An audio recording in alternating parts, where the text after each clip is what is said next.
오늘 하나님께서 주신 말씀은 여호수아 1장입니다. 자, 여호수아 1장 1절에서 9절까지의 말씀, 여호수아 1장 1절에서 9절까지의 말씀을 우리 한 목소리로 같이 읽겠습니다. 여호수아 1장 구약성경 320페이지 여호수아 1장 1절에서 9절 우리 한 목소리로 같이 읽습니다. 시작. 여호와의 종 모세가 죽은 후에 여호와께서 모세의 수종자 눈의 아들 여호수아에게 말씀하여 이르시되 내 종 모세가 죽었으니 이제 너는 이 모든 백성과 더불어 일어나 이 요단을 건너 내가 그들 곧 이스라엘 자손에게 주는 그 땅으로 가라. 내가 모세에게 말한 바와 같이 너희 발바닥으로 밟는 곳은 모두 내가 너희에게 주었노니 곧 광야와 이 레바논에서부터 큰 강 곧 유브라데 강까지 해쪽 속의 온 땅과 또 해지는 쪽 대해까지 너희의 영토가 되리라. 내 평생에 너를 능히 대적할 자가 없으리니 내가 모세와 함께 있었던 것 같이 너와 함께 있을 것임이니라. 내가 너를 떠나지 아니하며 버리지 아니하리니 강하고 담대하라. 너는 내가 그들의 조상에게 맹세하여 그들에게 주리라 한 땅을 이 백성에게 차지하게 하리라. 오직 강하고 극히 담대하여 나의 종 모세가 내게 명령한 그 율법을 다 지켜 행하고 우로나 좌로나 치우치지 말라. 그리하면 어디로 가든지 형통하리니 이 율법책을 내 입에서 떠나지 말게 하며 주야로 그것을 묵상하여 그 안에 기록된 대로 다 지켜 행하라. 그리하면 내 길이 평탄하게 될 것이며 내가 형통하리라. 내가 네게 명령한 것이 아니냐. 강하고 담대하라. 두려워하지 말며 놀라지 말라. 내가 어디로 가든지 내 하나님 여호와가 너와 함께 하느니라 하시니라. 아멘. 오늘 말씀의 제목 같이 한번 읽어봅니다. 시작. 칼을 잃어버린 장군 여호수아. 오늘은 우리가 여호수아라는 인물에 대해서 우리가 함께 알아보고자 합니다. 여호수아는 이스라엘을 약속의 땅으로 이끌도록 하나님께 택함받은 사람입니다. 그는 주전 1500년경에 애굽에서 노예로 태어났죠. 여호수아는 에브라임 지파의 자손입니다. 그리고 그의 아버지는 눈이었고요. 눈의 아들 여호수아입니다. 여호수아가 성경에 처음 등장하는 것은 언제 등장을 하느냐? 아말렉과의 전투에서 모세의 지휘관으로서 처음 출애굽기 17장에 여호수아가 등장을 하지요. 여호수아를 살펴보면 여호수아의 어떤 성품적인 면이나 체험 측면에서 특별히 모관한 면이 없습니다. 그래서 하나님께서 끊임없이 어떤 악과의 전쟁에서 사용하실 수 있는 시종일관하는 사람의 전형이다라고 우리가 이 여호수아를 볼 수가 있지요. 1번 같이 한번 보겠습니다. 시작. 모세의 수종자. 여호수아의 공적 임무는 모세의 수종자로 시작이 되었습니다. 우리가 1절에서 보듯이 모세의 수종자 눈의 아들 여호수아 이렇게 시작을 하고 있죠. 여호수아는 모세 옆에서 항상 모세를 살피고 돌보는 어떤 시종 같은 수종자의 역할을 감당했던 사람입니다. 그러면서 모세의 회막을 떠나지 않고 책임감 있게 그 회막을 지켰던 사람이 여호수아고요. 그리고 모세의 권위에 대해서 굉장히 소중하게 여기면서 그 권위를 지키려고 책임감을 드러냈던 사람이 이 여호수아입니다. 또 여호수아는 모세를 따라서 율법을 돌판 모세의 율법을 받으러 시내산에 올라갔을 때, 그리고 성막의 모형을 말씀해 주시는 그 자리에 모세가 시내산으로 올라갔을 때 함께 동행했던 사람이 여호수아입니다. 그래서 하나님께서 모세를 만나셔가지고 성막의 모형을 말씀해 주시는 그 놀라운 광경을 멀리서나마 보게 되는 특권을 누렸던 사람이 이 여호수아죠. 그런데 이 여호수아는 단지 모세의 수종자다라고만 끝나지 않습니다. 여호수아 24장 29절에 가보시면은 여호수아를 또 뭐라고 마지막에는 평가를 하느냐, 탁월한 여호와의 종으로서 마침내 그를 평가를 하고 있습니다. 그래서 여호수아는 하나님께 더 깊이 헌신되어 있었기 때문에 어떻게 보면은 모세를 섬기는 일을 훌륭하게 해내었다라고 볼 수가 있어요. 여호수아 11장 15절로 20절 우리 같이 앞에 한번 읽어보겠습니다. 시작. 여호와께서 그의 종 모세에게 명령하신 것을 모세는 여호수아에게 명령하였고 여호수아는 그대로 행하여 여호와께서 모세에게 명하신 모든 것을 하나도 행하지 아니한 것이 없었더라. 여호수아가 여호와께서 모세에게 명령하신 대로 그들을 멸하려 하심이었더라. 참 여호수아는 어떻게 보면은 오케스트라에서 제2의 바이올린이다 이라고 불리울 수 있는 사람이에요.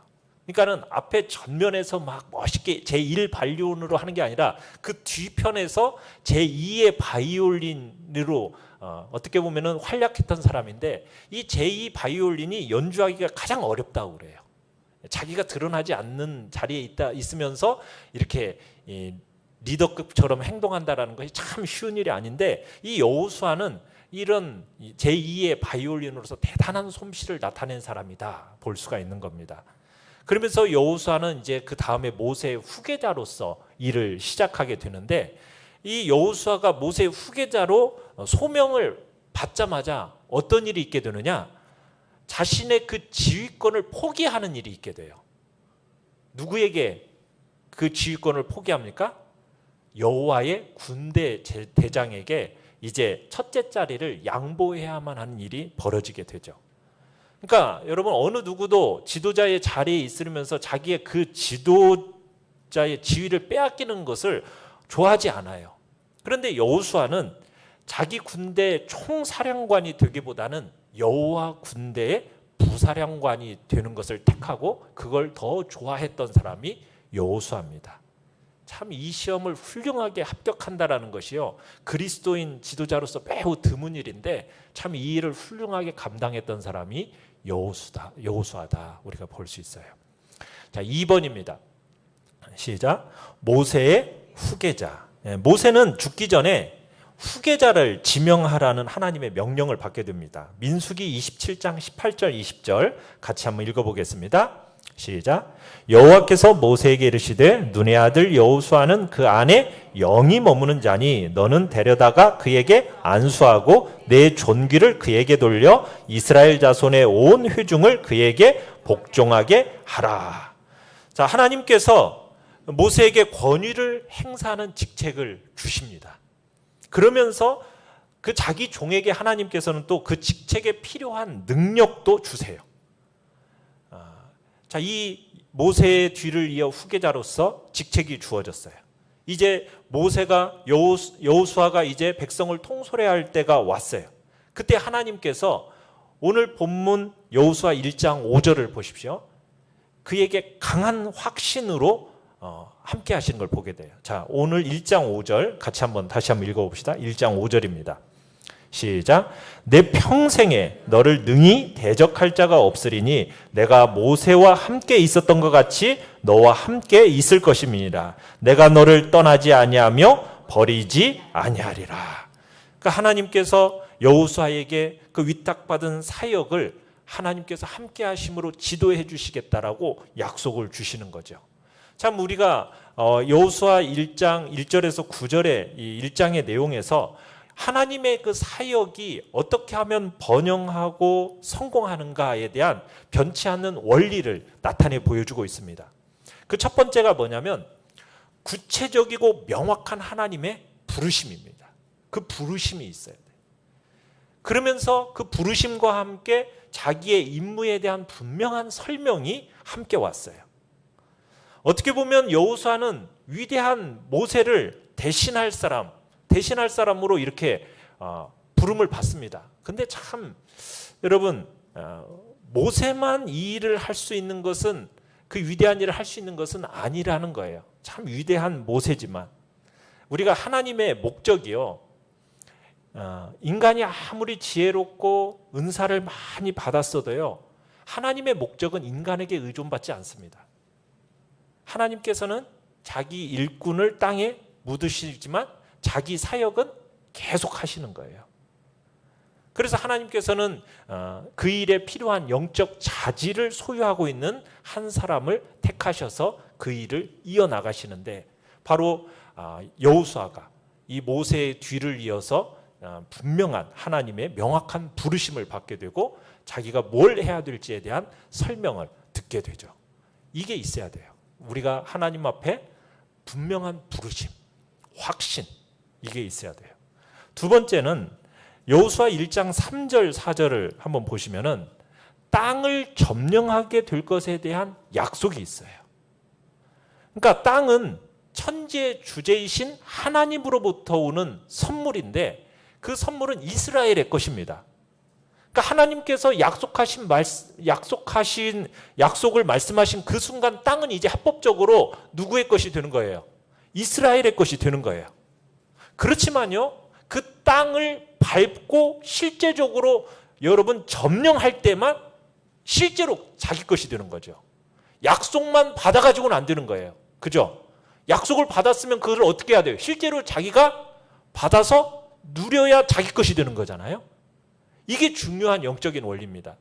그러니까는 3절 4절에서도 그러는 거예요. 너희 발바닥으로 밟는 곳을 내가 모두 너희에게 주겠다. 그러니까 실제적으로 밟아야 되는 겁니다. 그 땅을 밟아야 되는 거예요. 그래서 우리가 오늘 이 시대 이제 새 언약의 백성으로서 우리들의 경험 속에도 뭐냐? 주님이 말씀하시는 거예요. 너희 믿음대로 된다는 거예요. 믿음대로. 여러분들이 하나님의 약속을 받았으면은 그냥 약속을 받은 것으로 끝내는 게 아니라 받았으면 그것을 믿음으로 받아서 실제로 여러분들이 누리는 자리까지 가야 된다는 거죠. 그 다음에 세 번째로는 하나님의 권위에 대한 확신이 있었습니다. 참 역사상 가장 위대한 사람의 발자취를 따라가야 한다는 것은요, 참 두려운 일입니다. 정말 뛰어나고 영적인 그 사람의 후계자가 된다는, 후임이 된다는 것은 여호수아가 두려움을 느끼기에 충분했던 거예요. 자기가 존경받던 그 지도자인 모세, 이 모세의 뒤를 자기가 이어받는다라는 것이 참 마음속에 두려움으로 느껴졌는데, 하나님께서 여호수아 1장 5절에서 얘기하는 것처럼 모세에게 주셨던 것과 비슷한 능력을 주시겠다고 여호수아에게 약속을 하십니다. 그것이 여호수아에게 힘과 위로가 되는 거죠. 그러면서 하나님의 신실하심에 대한 확신을 받게 되면서 내가 너를 떠나지 않겠다, 내가 너를 버리지 않겠다, 이렇게 약속하시고 그것을 온전한 의지할 만한, 그에게는 아무런 불가능도 없으신 하나님께서 나타나심으로 그렇게 힘을 얻게 되니까 이제 여호수아가 그 전망이 그렇게 어둡지가 않은 거죠. 험악하게 보이지 않았던 거예요. 그런데 인간편에서 여호수아에게 4차례나 걸쳐서 명령받은 게 있어요. 뭘 명령받았나요? 우리가 여호수아 1장에서 보면 4차례에 걸쳐서 여러분 계속 강조되는 부분이 뭔 것 같아요? 자, 1장 6절을 보시면은 제일 처음에 나오는 게 뭐예요? 강하고 담대하라. 자, 그 다음에 7절도 보시면 또 뭐라고 얘기합니까? 오직 강하고 극히 담대하라. 9절에도 가보십시오. 강하고 담대하라. 두려워하지 말며 놀라지 말라. 자, 그 다음에 18절 끝에 가보시면 오직 강하고 담대하소서. 그러니까 하나님께서 여호수아에게 책임을 지우셨는데 그 책임은 뭐예요? 강하고 담대한 겁니다. 강하고 담대해야 할 책임을 지우신 거예요. 이건 하나님의 책임이 아니라 인간의 책임입니다. 여호수아의 책임이에요. 그러니까 하나님께서 그가 명령하신 모든 명령을 행할 수 있도록 하십니다. 하나님께서 우리를 떠나지 아니하고 버리지 아니하신다고 약속하셨기 때문에 우리는 그가 우리에게 하라고 하신 모든 일을 할 수 있어요. 자, 그 할 수 있음에 있어서 우리가 가져야 하는 것은 뭐예요? 용기와 담대함입니다. 근데 이 용기와 담대함이라는 것은 우리 스스로에게서 나는 것입니까? 그게 아니죠. 우리 스스로에게서는 이 용기와 담대함이 나오지가 않아요. 어디에서 나오는 겁니까? 하나님이 함께 하신다는 것을 알 때 용기와 담대함이 나오는 거예요. 그러니까 끊임없이 자신의 연약함을 깨닫고 그 깨달은 연약함 속에서 끊임없이 하나님을 의뢰하는 데서 뭐가 나오는 거예요? 강함과 담대함이 나오는 거예요. 여러분, 여러분의 마음에 이렇게 두려움, 연약함, 담대하지 못함, 여러분 이것이 있는 것이 나쁜 건 아닙니다. 그런 감정을 충분히 느낄 수 있어요. 여러분 그런 감정을 느낄 때 우리가 뭘 해야 됩니까? 강하고 담대하려면 힘과 용기를 얻기 위해서는 어떻게 해야 되는 거예요? 하나님이 나와 함께 하신다고 하면서 하나님을 의지하는 거예요. 그런 사람에게 하나님께서 그 연약한 사람을 들어서 자기 군대로 사용하시고 자기 군대 지도자로 하나님이 사용하시는 거예요. 그러니까는 내가 두려움이 없고 내가 연약함이 없어서 사용받는 게 아니라 우리는 연약하고 두려움이 있고 그 감정적인 느낌이 있지만 그러나 그 감정에 휩쓸린 게 아니라 오히려 그런 때일수록 누구를 바라보는 거예요? 하나님을 바라보고 그분을 의지하면서 그분이 나와 함께 하신다는 그 확신을 가질 때 그 속에서 강하고 담대함이 우리 안에서 생기면서 우리가 하나님께 쓰임받는 종으로서 되어진다는 거죠. 그렇게 여호수아는 하나님을 바라봄으로 강하고 담대한 자가 되었던 겁니다. 네 번째로 8절을 보시면은 같이 한번 읽어보죠. 자, 이 율법책을 시작. 이 율법책을 내 입에서 떠나지 말게 하며 주야로 그것을 묵상하여 그 안에 기록된 대로 다 지켜 행하라. 그리하면 내 길이 평탄하게 될 것이라 내가 형통하리라. 그러니까 여호수아는 네 번째로 끊임없이 하나님의 말씀을 묵상하라는 권고를 받게 됩니다. 그러니까 하나님의 말씀에 무조건적으로 순종하는 것이 성공하는 열쇠가 되는 거예요. 하나님의 말씀에 젖어 있는 사람, 그 사람이 대단한 용기의 사람이 된다는 얘기죠. 자, 3번은 여호수아는 어떤 사람입니까? 전쟁의 사람입니다. 자, 이스라엘을 가나안으로 인도한다는 것은 본래 군사적인 일이에요. 역사는 위기의 때에 하나님께서 언제나 자기 백성에게 나타나셔서 그가 당면한 필요를 채워주십니다. 지금 가나안 국가는 고도로 정예화된 국가입니다. 그리고 난공불락의 도시들입니다. 지금 이곳과 마주하고 있는 여호수아, 이 여호수아에게 최고로 필요한 게 무엇이었겠습니까? 그건 바로 자기와 자기 백성을 전쟁의 승리로 이끌어줄 여호와 하나님이 있어야 되는 거예요. 하나님. 자, 하나님께서 이 여리고라는 난공불락의 성벽 아래에 있는 여호수아에게 자신을 나타내 보여주십니다. 그게 이제 여호수아 5장이에요. 5장으로 넘어가 보십시오. 여호수아 5장 13절에서 15절을 보시면은 여호수아가 한 사람을 만나요. 근데 이 사람이 적군인지 아군인지 모를 사람입니다. 칼을 들고 있는 사람이에요. 그래서 여호수아가 물어요. 당신은 적군입니까? 아군입니까? 자, 그렇게 물었더니 그 사람이 뭐라고 답변을 합니까? 적군도 아군도 아니고 그를 돕기 위해 온 것도 아니고 그를 지휘하기 위해서 온 여호와의 군대 대장이다. 이렇게 대답을 해요. 그러니까 지금 이 어떻게 보면은 세상 전쟁이지 않습니까? 여리고와의 전쟁은 세상 전쟁인데 이 세상 전쟁이 그냥 육신적인 전쟁만이 아니라 영적인 면이 있다라는 것을 여호수아가 배워야 했다라는 거예요.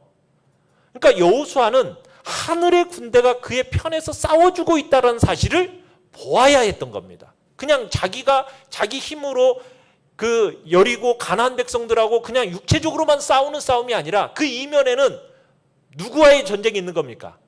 영적 전쟁이 있는 거예요. 영적 전쟁. 여호와의 군대 대장이 이끄는 그런 영적인 세력이 있어서 그 세력의 싸움이 먼저 진행이 되어지는 거예요. 그래서 지금 그의 편에서 지금 하늘의 군대가 싸우고 있다는 사실을 여호수아로 하여금 깨닫게 하는 거죠. 그렇게 하나님께서 나타나시니까 여호수아가 어떻게 하고 있습니까?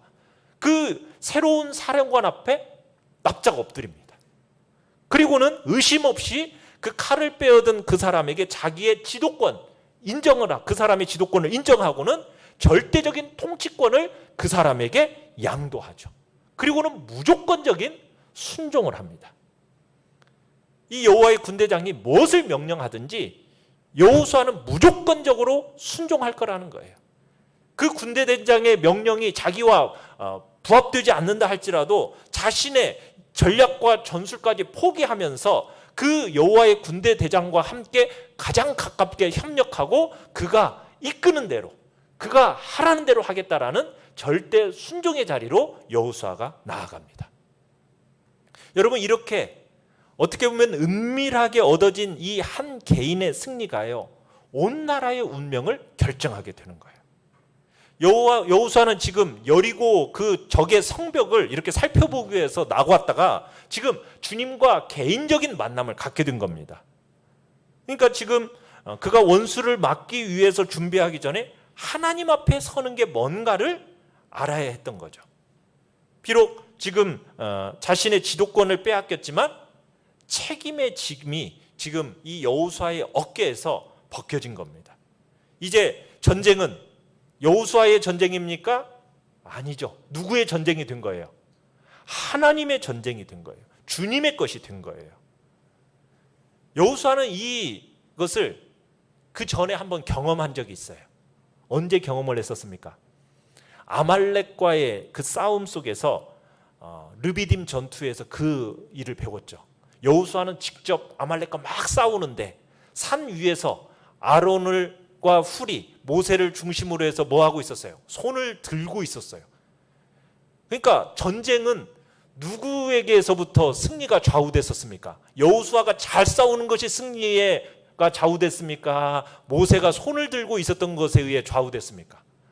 그러니까 모세가 손에 들고 있었던 것에 의해서 그 싸움이 좌우된다는 것을 여호수아는 알았던 거예요. 그러니까는 그 모세와 아론과 훌이 산 위에서 기도하던 그 아름다운 광경이 바로 영적인 그 치열한 전쟁의 무한한 영감을 제공해 줬던 거죠. 자, 그러면서 이제 여호수아는 이제 모든 지도권을 여호와의 군대 제장에게 다 넘겨드리면서 이 가나안 정복 전쟁이 시작이 되는 겁니다. 자, 여호수아는 하나님의 뜻에 맞는 가나안 전쟁 정복을 위한 전쟁의 계획을 짜게 되는데요. 그 전략은 어떤 전략이냐? 이 가나안 땅의 중심부 예루살렘 서부로 뚫고 들어가서 적을 딱 분열시키는 거예요. 그리고는 남쪽으로 방향을 바꾸고 남쪽에 있는 적을 제거하고 그 다음에 북쪽으로 올라가서 북쪽에 있는 남아있는 적을 소탕하는 그런 전략을 이제 세우게 됩니다. 자, 4번입니다. 4번 시작. 여리고에서의 승리. 자, 모든 전쟁의 열쇠가 되는 중요한 승리는 어디냐? 바로 여리고 정복이었어요. 여기에는 참 영적인 교훈이 참 많이 있어요. 이제 이스라엘 백성들이 요단강을 딱 건너자마자 이제 어떻게 보면 이스라엘은 딱 갇히게 되었습니다. 왜 갇히게 되었느냐면 뒤쪽에는 창이란 요단강이에요. 그러니까 뒤로 물러갈 수 있어요, 없어요? 물러갈 수 없어요. 후퇴할 수도 없어요. 이제는 이 전쟁은 이제 승리하느냐 죽느냐 둘 중에 이제 하나가만 택하게 되어 있어요. 지금 앞에는 뭐가 있습니까? 종려나무와 흰 선벽으로 둘러싸이는 여리고가 있어요. 이 여리고를 통과해야만이 가나안으로 들어가는 거예요. 근데 이 여리고는 매우 튼튼하게 요새화되어 있는 성입니다. 거의 난공불락의 요새예요. 근데 이곳을 통과하지 않고는 가나안 내부로 들어갈 수가 없는 거예요. 이 여리고 성벽이 견고하게 이게 그대로 있는 한 절대로 이 내부는 적의 침략으로부터 안정되어 있는 겁니다. 자, 그러면 이 여리고 정복은 어떻게 할 수 있었을까? 무기의 정복입니까? 믿음의 정복입니까? 믿음의 정복이었죠. 그것을 이제 히브리서 11장 30절에서 이렇게 얘기를 하고 있어요. 같이 한번 읽어보죠. 시작. 믿음으로 7일 동안 여리고를 도니 성이 무너졌으며. 그러니까 이 여리고 성이 무너진 것은 자연적으로 설명할 수 있는 게 아니라는 거예요. 무기도 없었습니다. 성 밑에 무슨 구멍을 뚫어놓은 어떤 공병이 있었던 것도 아니에요. 어떤 습격도 있었던 것도 아닙니다. 오직 하나님의 신실함심의 건, 그 위험한 엄청난 위험을 수반하는 바로 믿음의 모험이었던 거죠. 그러니까 여호수아와 그의 백성들이 이제 요단강을 건넜고 후퇴할 요새도 없고 집도 없어요. 이제 오직 여호수아의 지도력과 하나님의 신실하심의 모든 것을 건 싸움인 겁니다. 자, 그러면서 이 여리고 정복은 뭘 요구했느냐? 여호수아에게 믿음의 순종을 요구했어요. 믿음의 순종. 그러니까 하나님과 개인적으로 만난 사람은 항상 그의 믿음을 행동으로 표현하도록 부르심을 받거든요. 자, 이스라엘 백성들은 여호와의 군대 대장을 봤습니까? 못 봤습니까? 백성들은 못 봤죠. 뭐 그의 음성을, 권위 있는 말을 듣지도 못했어요. 자, 그러면 솔선해야 할 사람은 누군 거예요? 여호수아인 거죠. 그죠? 지도자 여호수아예요. 그러니까 여호수아는 자기의 믿음을 백성들에게 전달해야만 했던 겁니다. 이게 영적 지도자의 최고의 역할이죠. 자기가 만난 하나님을 그 백성들에게 전달하는 역할이 바로 지도자의 역할인 거죠. 그러니까 하나님의 명령이 아무리 이해가 안 돼도 또 때로는 성급해 보여도 의심 없이 순종해야만 하는 자리에 있었던 거예요. 비록 자기가 알기에 그 방법이 좀 목적에 맞지 않는 것 같아 보일지라도 자신은 하나님의 그 약속을 의지해야 되는 겁니다. 그러니까 끝없는 믿음, 절대적인 순종, 이것만 있을 뿐인 거죠. 그래서 이제 이와 관련해 가지고 하나님은요, 미리 당신의 그 명령을 해석해 주는 일이 없어요. 그러니까 하나님이 뭔가를 딱 여러분에 명령했을 때, 야, 이것을 해야 하는 이유가 이런 것 때문에 해야 되는 거야, 이렇게 말해 주시던가요? 그런 거 말 안 해줘요. 그냥 뭐뭐 해라. 그러면은 이게 내 머리로 이해가 되든 이해가 되지 않든 어떻게 해야 되는 거예요? 순종해야 되는 거예요. 그죠? 이게 우리의 믿음의 신앙생활의 원칙이잖아요. 예수님도 그렇게 말씀하셨어요. 요한복음 13장 7절입니다. 같이 한번 읽어보죠. 시작. 예수께서 대답하여 이르시되 내가 하는 것을 네가 지금은 알지 못하나 이후에는 알리라. 그러니까는 주님이 처음 딱 말씀하실 때는 우리가 다 알 수 없어요. 그렇지만 나중에 지나보면 어때요? 아, 이렇게 순종하라 하신 이유가 이거였구나. 나중에 알게 되는 거예요. 그렇지만 우리는 지금은 당장 내 머리로 이해가 되지 않지만 우리는 어떻게 해야 되는 거예요? 그 말씀에 순종해야 되는 거예요. 이게 절대적인 순종입니다. 그런 믿음의 순종이 요구가 되어졌어요. 자, 그러면서 이 여리고 정복은 믿음의 훈련이 또 있었어요. 어떤 훈련이었느냐? 여러분, 이 이스라엘 백성들은 얼마나 불평과 원망이 가득한 백성이에요. 그죠? 40년 동안 불평하고 원망하는 것으로 유명한 백성이 이 백성이잖아요. 자, 이 백성에게 더 큰 훈련이 어떤 훈련이 있어야 될까요? 원망과 불평을 없애려면 어떻게 해야 돼요? 입을 그냥 막아버려야죠. 그게 무슨 훈련이에요? 침묵의 훈련이에요. 침묵의 훈련. 어떤 훈련이냐? 여호수아 6장 10절 같이 한번 읽어보죠. 여호수아 6장 10절 시작. 여호수아가 백성에게 명령하여 이르되 너희는 외치지 말며 너희 음성을 들리게 하지 말며 너희 입에서 아무 말도 내지 말라. 그리하다가 내가 너희에게 명령하여 외치라 하는 날에 외칠지니라 하고. 자, 여러분, 모든 사람들에게 자, 저 여리고 성을 난공불락의 저 도성을 어떻게 공략해야 될지 전략을 한번 발표해 보십시오. 여러분, 그러면요 어땠을 것 같아요? 대단히 혼잡스러워졌을 거예요. 그렇죠? 말할 수 없는 비난과 의심의 막 말들이 여기저기서 순식간에 그 믿음이라는 것을 마비시켜 버렸을 것입니다. 그러니까 백성들은 아마 그 여리고성을 한 바퀴 돌는 기도 전에 그냥 막 불신앙의 말들을 막 서로 간에 막 하면서 금방 속으로 중얼거리면서 서로 얘기했다가 믿음이라는 것은 다 사라져 버렸을 거예요. 그러니까 어떤 불신앙의 말도 표현하지 못하도록 하나님이 어떻게 하신가요? 혁에 재갈을 물려버리신 거죠. 참 이 명령이 위대한 심리학적 지혜가 있었어요. 그렇지 않았다면 아마 가데스 바네아에서 있었던 실패가 또다시 반복될 수 있었을 거예요. 자, 그러면서 여리고 정복에 있어서 또 뭘 발휘하게 되냐? 믿음의 인내가 발휘가 되어집니다. 자, 여호수아 6장 3절로 4절 같이 한번 읽어보겠습니다. 시작. 너희 모든 군사는 그 성을 둘러 성 주위를 매일 한 번씩 돌되 엿새 동안을 그리하라. 일곱째 날은 성을 7번 돌라. 자, 총 몇 번 도는 거예요, 성을? 6번에다가 7번을 도니까 13번을 도는 거예요.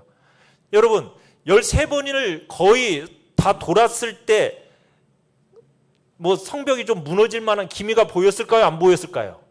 전혀 안 보였어요. 여전히 단단하고 든든하게 서 있어요. 불과 몇 초 후에 성벽이 무너져 버릴 것이라는 어때 눈에 보이는 증거가 없었어요. 조금도 없었어요.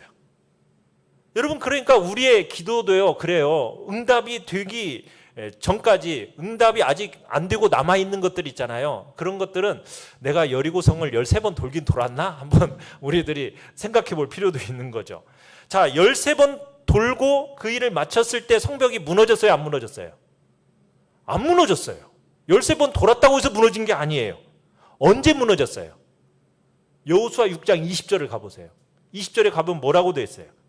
믿음으로 외쳤을 때 비로소 무너졌어요. 믿음으로 외쳤을 때.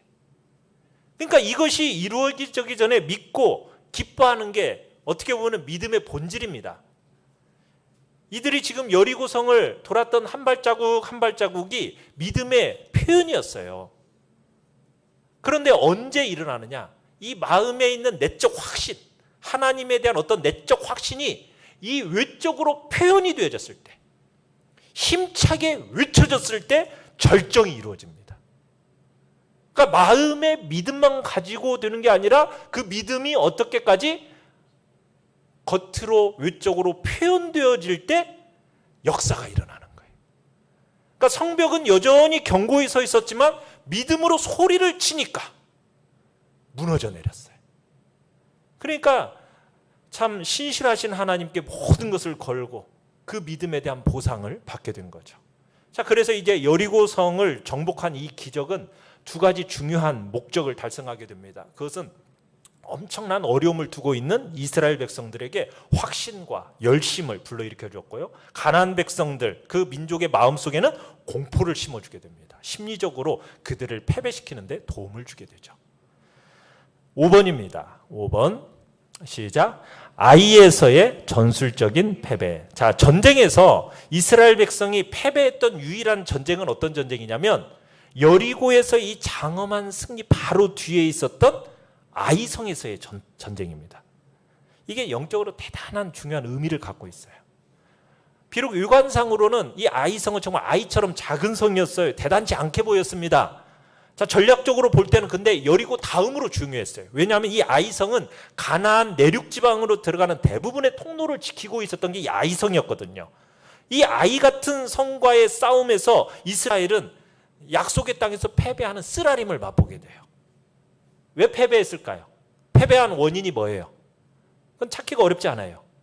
그들은 여리고성에서의 그 승리로 마음이 어땠어요? 자신만만했어요. 이 자신만만함이 적을 과소평가합니다. 그러면서 이제는 우리가 막 할 수 있는 것 같아. 그러니까 사령관 되신 하나님하고 의논해요, 안 해요? 의논도 안 해요. 일방적으로 소수에 파견되면 2, 3천 명만 보내도 돼요. 딱 그렇게 파견하고 보내기로 결정을 합니다. 그러니까 최초에서 거둔 그 승리로 우쭐대다가 가장 위험한 시간을 맞이한 거예요. 또 다른 요인은 뭐냐? 기도하지 않았다는 거예요. 기도하지 않았다는 거예요. 여호수아가 기도하지 않았다는 건 아니에요. 때가 잘못됐어요. 기도한 때가 잘못됐어요. 언제 기도했어요? 전쟁을 하기 전에 기도했어야 되는데 그 다음 언제 기도했어요? 전쟁에서 패배하고 난 이후에 기도를 한 거예요. 여호수아가 여리고 싸움 같이 싸우기 전에 정말 군대 대장하고 만나서 얘기했던 것처럼 아이성과의 싸움에서도 그랬다면, 아이성에서의 싸움에서도 같은 준비를 했더라면, 하늘 사령관과 의논했더라면 아마 하나님께서 아간 장막 속에 있었던 그 죄악된 탈취물을 보여주셨겠죠. 그런데 여호수아는 패배 후에 기도하면서 엎드렸어요. 그랬더니 하나님이 일어나라. 지금 기도할 때가 아니다. 이스라엘이 범죄했다. 이러신 거예요. 결국 패배의 실제적인 원인은 뭐였어요? 아간이 하나님께 바쳐진 물건을 도둑질한 거였죠. 탐욕의 죄를 범한 겁니다. 그의 가족들도 심판을 받게 되잖아요. 그러니까 그 가족들도 그 범죄와 관련되어 있었던 거예요. 그러니까 아간의 이 여리고서의 노략물을 탈취한 이 일로 인하여서 온 나라가 패배하게 된 거예요. 여러분, 그래서요, 죄라는 것은요 사사로운 게 없어요. 아유, 나 개인적인 죄. 여러분, 이 개인적인 죄가 모든 공동체에 영향을 미치게 되어 있는 거예요. 아무리 은밀하게 죄를 범했더라도요 다른 사람들에게까지 영향을 끼치는 겁니다. 죄라는 것이 그래서 무서운 거예요. 아간이 은밀하게 죄와 타협함으로 인해서 온 나라가 잠시 동안 이동을 못하게 된 겁니다. 그래서 여호수아는 즉시 죄를 찾아내었고 범죄한 사람을 벌주죠. 그리고 이전에 정탐했던 그 정탐꾼들의 말을 따르지 않고 어떻게 합니까? 하나님께 순종하여서 그 작은 성 아이를 치는데 온 군대를 다 보내는 거예요. 그리고서는 승리하게 되고 또 믿음의 기세가 상승 기세에 올라탔고 결국 이제 큰 승리를 얻고 노량물을 취하도록 허락도 받아요. 좀 아간이 몇 시간만 좀 참고 기다렸더라면 그도 이 탈취물을 이 노량물을 취할 수 있었을 텐데 그냥 그 욕심을 못 버려가지고 안타깝죠. 자, 6번입니다. 6번 시작. 기브온에게 소금. 자, 이스라엘은 다시 한번 승리로 이제 흥분됐어요. 자, 승리로운 행진이 이제 계속이 되니까 주변의 국가들이 이스라엘을 물리치기 위해서 이제 단결을 했어요. 그때 이제 이 교활한 기브온 사람들이 이스라엘과 공공연하게 전투를 하기보다는 그냥 음흉한 계략을 쓰기로 결정을 내립니다. 그러면서 그들이 어떤 계략을 썼죠? 자신들이 먼 나라로부터 온 것처럼 그렇게 가장한 어떤 평화의 사신을 보냅니다. 그러면서 먼 나라에서 온 것처럼 어떻게 해요? 낡은 가죽 부대, 포도죽 부대, 낡은 옷, 낡은 신, 곰팡이 난 떡 이런 것으로 막 외모를 가장하죠. 그리고는 여호수아와 그 지도자들이 이 사람들 처음에는 수상하게 여겼다가 증거가 너무 분명하니까 어떻게 합니까? 여호수아 9장 14절 같이 한번 보죠. 여호수아 9장 14절 시작. 무리가 그들의 양식을 취하고는 어떻게 할지를 여호와께 묻지 아니하고. 또 뭐예요? 하나님한테 안 물어요. 이 아이성의 교훈을 아직 완전하게 배우질 못한 거죠.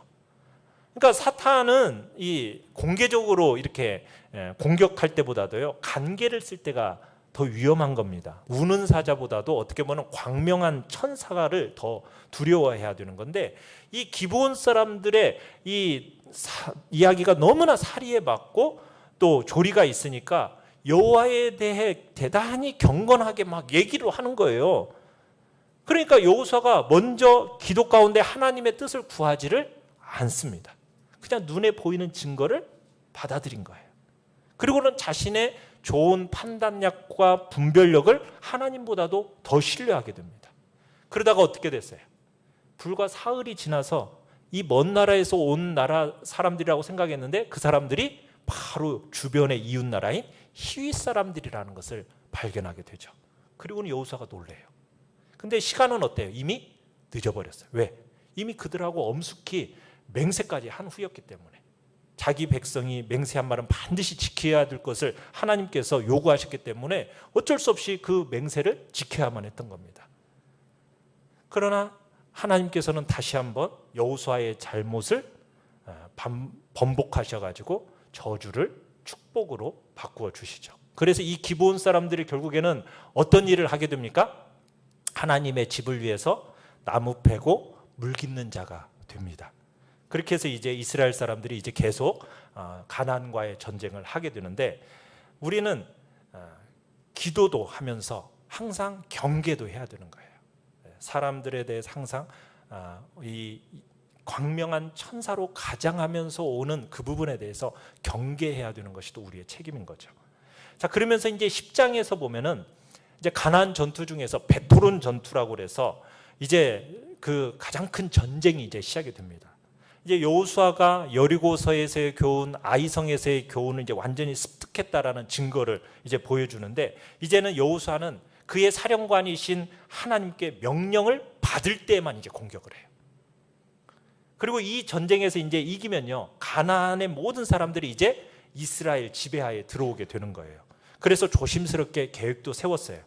그런데 이 기습이 이제 완전한 승리를 거두게 됩니다. 그러면서 이제 도망가는 적들을 막 추격하게 되는데 이 적들이 교묘하게 막 피하고 도망가는 거예요. 그러니까 하나님의 이 시간이 이 전쟁과 관련되어 있다는 것을 알고서는 하나님 앞에 담대하게 여호수아가 기도하죠. 어떤 기도를 하죠? 해야 멈추고 달아 아얄론 골짜기에 머무르라 하면서 해와 달을 그냥 멈추는 그 기도를 하죠. 그래가지고 낮을 연장시켜요. 거기에다가 하늘에서 막 우박이 쏟아지게 함으로써 응답하심으로 정말 여호수아가 불가능이 없으신 하나님이라는 것을 알게 되죠.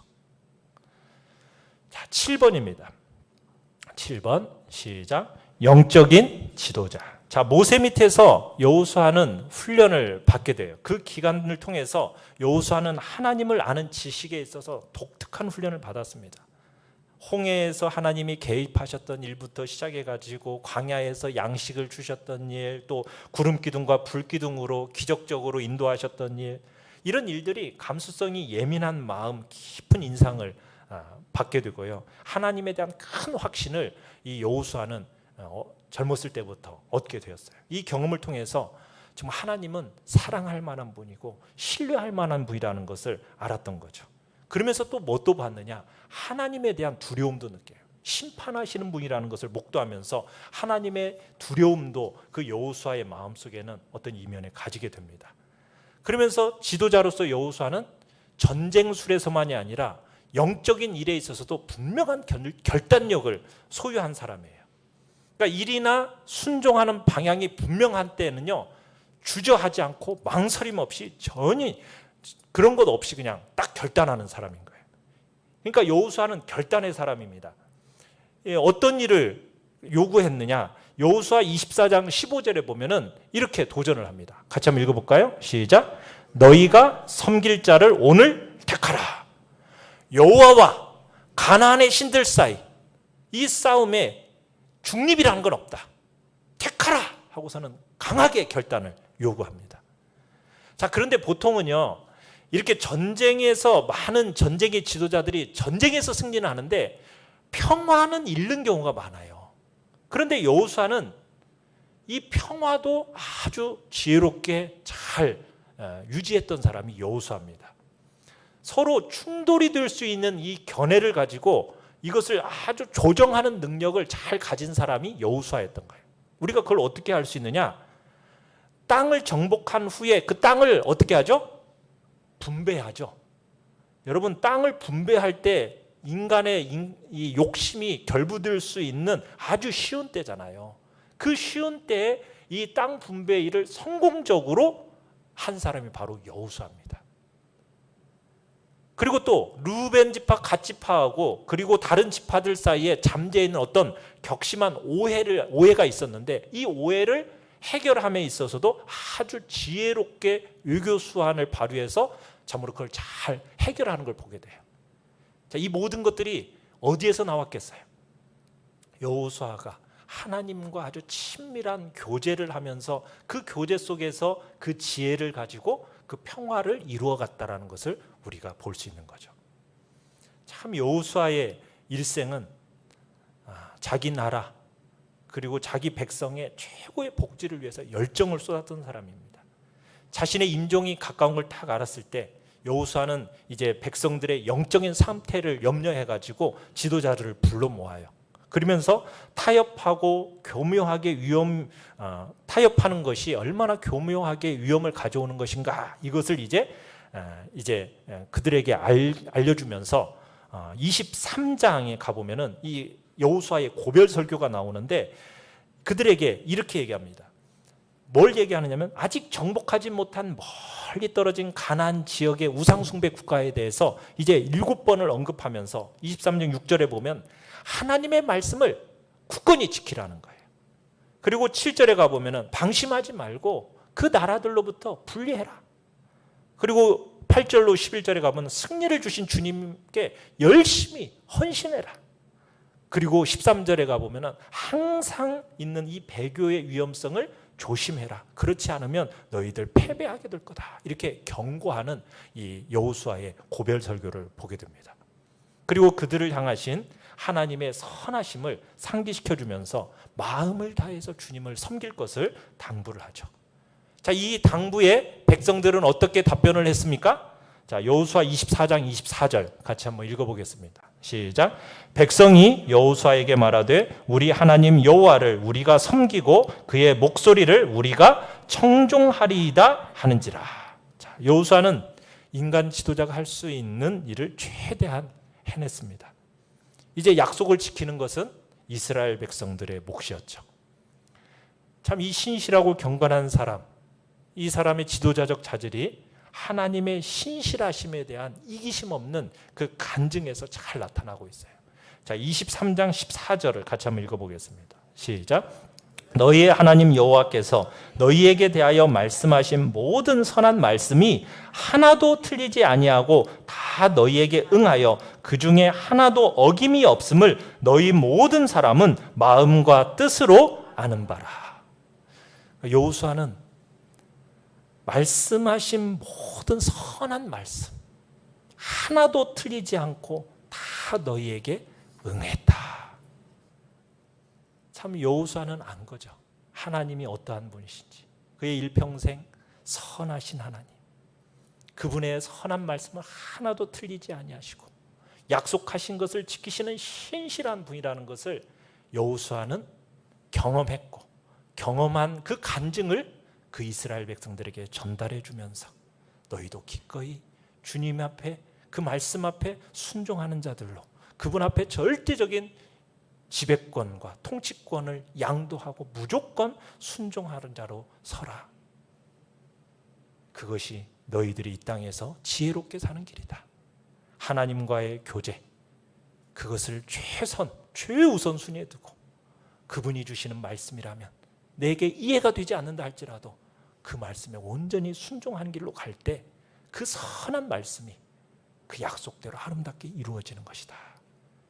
여러분들도 그 선하신 하나님의 말씀을 체험하고 그 하나님의 신실하심을 항상 간증하는 자들로 여호수아처럼 여러분도 서시기를 간절히 바랍니다. 우리 시간 같이 찬양하고 기도하겠습니다. 나 무엇과도 주님을 바꾸지 않으리. 다른 어떤 은혜 구하지 않으리. 오직 주님만이 내 삶의 도움이시니 주의 얼굴 보기 원합니다. 주님 사랑합니다. 온 마음 정성 다해 하나님의 신실한 친구가 되겠다고 결단하면서 우리 같이 찬양하고 기도하겠습니다.